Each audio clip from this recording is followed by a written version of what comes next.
I do not know the relationship between the three. Um, it's just that our investigation has been able to tell that this has been it's domestic in nature and it's something that's been going on for a little while, but without our knowledge. They say some people wear many hats. Kanisha Fuller wore three: loving mother, sworn protector, and the open secret nobody in Birmingham pretended not to know. For over a year, she wasn't just clocking in for duty. She was clocking time with a married man in uniform, tucked neatly inside the Birmingham law enforcement ecosystem like a dirty file nobody wanted to open. That man was Mario White, a member of the Crime Reduction Task Force, husband to Alfreda Fluker, a 15-year veteran of the force by 2020, and a woman whose reputation didn't come with warning labels because she was the warning. Kanisha knew Mario was married. Mario knew Kanisha was deeply invested. And Alfreda knew everything. On the force, in the streets, in the community, in Birmingham, this wasn't gossip. It was common knowledge. But here's where the tragedy sharpens its teeth. Fuller miscalculated the danger of being the side character in someone else's marriage when the wife isn't just suspicious, she's observant, connected, and fully aware of exactly who she married. People knew Mario was cheating. People knew Alfreda was not the woman to test. And Kanisha? She learned the hard way that some affairs don't end in silence, separation, or shame. They end in blood, badges, and a city asking how many red flags were ignored because the people involved wore blue. Welcome to the American Crime Femicide channel. Please like, share, subscribe, and hit the notification bell for future uploads. Kanisha was 43 years old when love finally collected its debt. Not in heartbreak, not in humiliation, in bullets. She did not die because she was careless or clueless or ignorant of risk. She died because she trusted a man who was living two lives and underestimated a woman who refused to be humiliated quietly. Birmingham had seen this kind of mess before: affairs inside law enforcement, marriages rotting behind blue walls, secrets whispered and ignored. But this time the silence didn't hold. This time it exploded. For more than a year, Kanisha had been involved with a married man deeply embedded in Birmingham law enforcement. The relationship wasn't a rumor or a fling or a misunderstanding. It was sustained, ongoing, and openly known. Mario White was married to Alfreda, a Birmingham police detective with roughly 15 years on the department and 5 years as a detective at the time of the shooting. Alfreda was not new to investigations, not new to betrayal, and not new to recognizing deception. She didn't need proof handed to her neatly.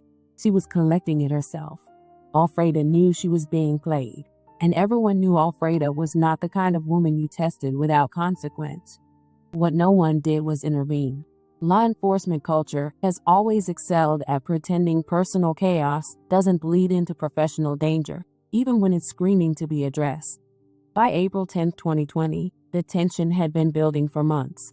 That night, Mario told investigators he had gone to Bessemer to speak with family about a dying relative. What actually set the collision in motion was a text message from Kanisha asking him to meet her at Germania Park, located in the 3000 block of Pearson Avenue. Mario said he grew up in the area. He knew the park well. He knew there was only one way out. He went anyway. According to his statements, the two initially parked next to each other in their separate vehicles and talked for about 15 minutes. Eventually, Kanisha left her car and got into Mario's city-issued blue Dodge Durango. At first, Mario claimed the meeting was innocent, that she was asking for help distributing flyers for a catering business she wanted to start. That explanation didn't survive scrutiny. Under questioning during a prior hearing, a detective testified that Mario admitted he and Kanisha were engaged in sexual activity at the time of the shooting. Not talking, not planning, sex. Inside a city vehicle, in a public park, while his wife was actively searching for him. That detail matters, because this wasn't misinterpretation or paranoia. This was confirmation. Headlights appeared. Gunfire erupted. Alfreda had arrived. 15 shots were fired. 15 shell casings later recovered from the scene. Every one of them matched Fluker's 9mm service weapon. The majority of the damage was concentrated on the passenger side of the Dodge Durango, exactly where Kanisha was sitting. One bullet entered the right side of her head and exited through the left. There was no medical ambiguity, no survival window. Fuller was killed where she sat. Mario told investigators that when the shooting started, he initially didn't know who was firing. He told Kanisha to get down and tried to flee the park using the only available exit. As he approached it, he remembered he had his own gun in the back seat. He stopped to retrieve it, intending to return fire. That pause nearly turned the scene into a full shootout between officers. As Mario stopped at the park's exit, a black Ford Ranger pulled up. Alfreda exited the driver's side holding a gun. Mario told investigators he put his gun back into his vehicle and snatched Alfreda's gun from her. He checked it and confirmed it was empty. They argued. He pushed her to the ground. Whether she regained possession of a weapon afterward is unknown. That gun has never been found. A nearby resident told authorities he heard a man and woman arguing, then gunfire. When he stepped onto his porch, he saw two people standing between their vehicles near the park's exit. He couldn't understand what they were saying, but he knew the woman was extremely upset. Kanisha was not standing. She was dying, and this is where the truth should have been clear. Instead, it was deliberately blurred. Gone wrong. That's what Birmingham's police chief is calling a deadly shooting involving one of his own. WVTM 13's Chip Scarborough is here with exactly what happened. Chip? Well, Police Chief Patrick Smith says officers from the West Precinct responded to a shot spotter call in Germania Park late Friday night. There they found a woman inside of a car. She had been shot several times. Chief Smith says that woman was immediately taken to UAB hospital but did not survive. He says the car the victim was in turned out to be an unmarked Birmingham police car. Smith says an off-duty detective was sitting in the car with the victim when officers got to the park, but it was actually a second off-duty detective who shot the woman. The chief says Alfreda Fluker, a 15-year veteran of the department, is now charged with murder. As for the love triangle gone wrong. As chief of police, I wanted to come out and let you know exactly what happened and hopefully put some of your questions and concerns and community concerns to rest. Last night at approximately 11:51 p.m., officers from the West Precinct responded to a shot spotter call of several rounds fired in the 3000 block of Pearson Avenue. Officers arrived on scene in Germania Park and discovered a female had been shot inside of a vehicle multiple times. The victim was transported to UAB hospital with life-threatening injuries, and this morning she's been pronounced deceased. The preliminary investigation revealed that the vehicle that this woman was in is an unmarked Birmingham police car. The victim was inside the car with an off-duty Birmingham police detective.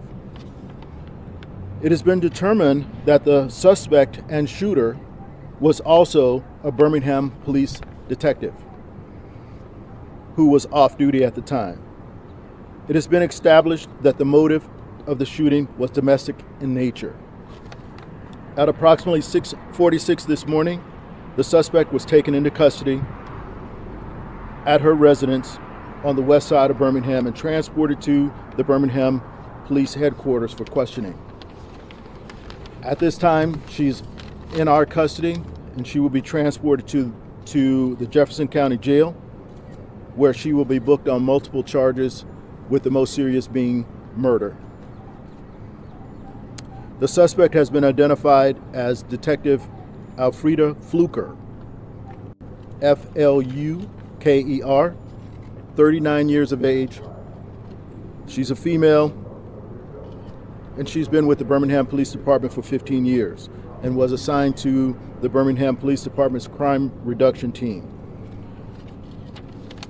Considering this involves one of our officers, we've contacted the Alabama Law Enforcement Investigation Bureau, who will be conducting an extensive investigation and following up on our detectives' findings so far.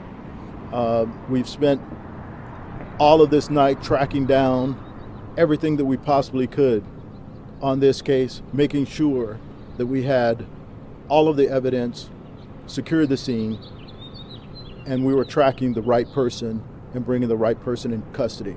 And unfortunately, We follow every protocol to make sure that we're doing everything the right way. And even when it leads to one of our own, we're going to make the tough call and we're going to take the right actions. I'll open up for any questions you might have. Can you tell us a little bit about the shooting itself? Was the male detective and the female victim in the car together? Yes. And then the female detective found them and the male officer was not injured, correct? He was not injured. The suspects, could you say their first name again? Alfreda. Do you know the relationships between the three? I do not know the relationship between the three. It's just that our investigation has been able to tell that this has been, it's domestic in nature and it's something that's been going on for a little while, but without our knowledge. So there have been no prior police calls regarding any of the three that were involved? No. No indication at all. Did Detective Fluker have any previous disciplinary actions, or can you tell us about her professional career? Not at this time. In his initial statements to investigators, Mario claimed there were 3 people involved in the shooting. 3. Not one enraged spouse. Not one service weapon.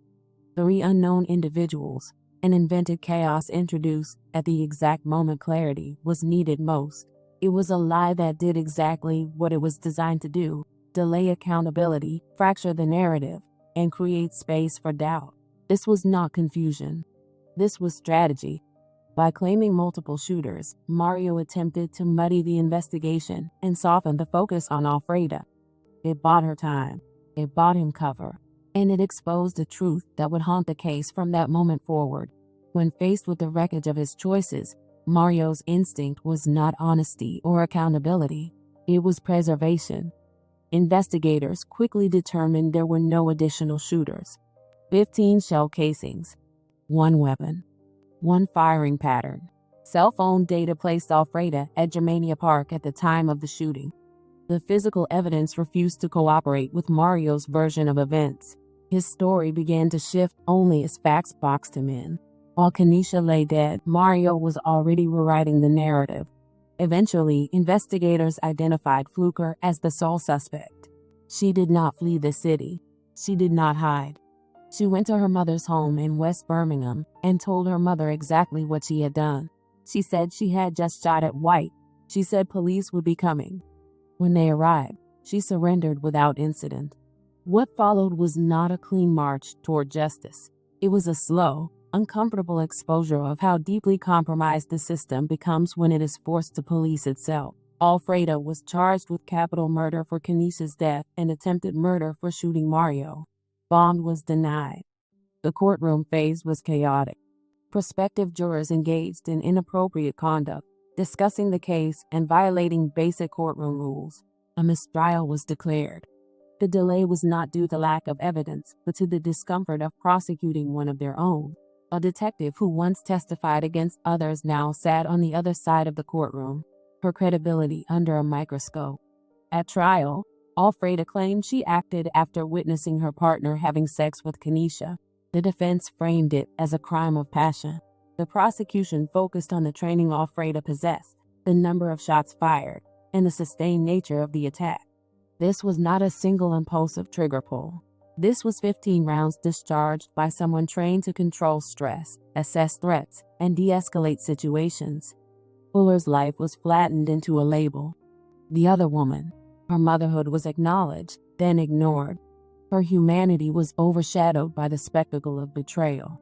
Meanwhile, Mario survived. His role quietly minimized despite the fact that he was the gravitational center of the entire disaster. He lied. He misled. He tried to scatter responsibility, and he lived. Fluker was convicted of capital murder and attempted murder. She was sentenced to life in prison without the possibility of parole. A woman trained to enforce the law destroyed her own life and another woman's. A man trusted by 2 women told lies until evidence forced his mouth shut. and a department that knew the affair existed did nothing until the bullets forced them to act. This was not fate. This was negligence dressed up as personal business until it became a homicide scene. Fuller wasn't innocent. She slept with a man she knew belonged to someone else, and that choice placed her inside a marriage already rotting from the inside out.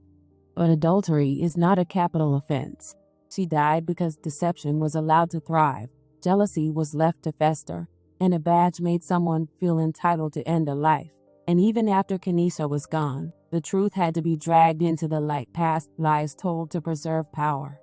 15 shots, 15 shell casings, one shooter, one woman dead, one woman sentenced to die in prison, one man who survived and tried to rewrite what happened, and a city that saw it coming but pretended it didn't.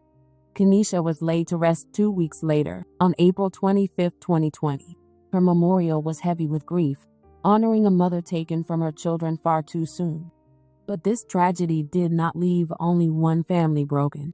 Two mothers stood at the center of this story, and both sets of children were forced to carry consequences they did nothing to earn. One lost their mother to gunfire, the other lost theirs to a prison sentence that will never end. None of this was inevitable.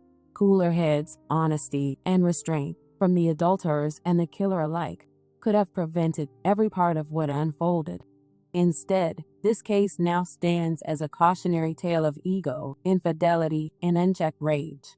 May Kanisha Nicole Fuller rest in peace.